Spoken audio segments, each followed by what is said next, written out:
গোয়েন্দা মেহুল একটি চোরকে অনুসরণ করেছিলেন। চোর একটি পুরানো বাংলোর ভিতরে গিয়েছিল। মেহুল তাকে অনুসরণ করে একটি বোমা, একটি দড়ি এবং একটি কাঠের কাঠি দেখতে পেল। তিনি সবগুলো দেখা জিনিস নিয়ে চোরের সন্ধানে এগিয়ে গেলেন।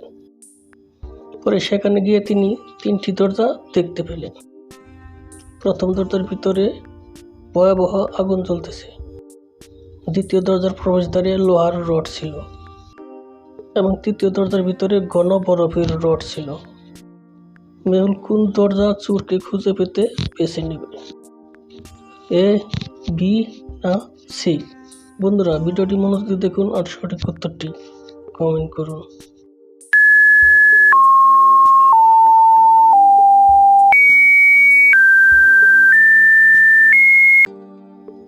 খেয়াল করুন, মেহুল প্রথম দরজা থেকে বোমাটি জ্বালিয়ে তৃতীয় দরজার ভিতরে ফেলে দেবে। বোমাটি বিস্ফোরিত হবে এবং সমস্ত বরফ ভেঙে দেবে।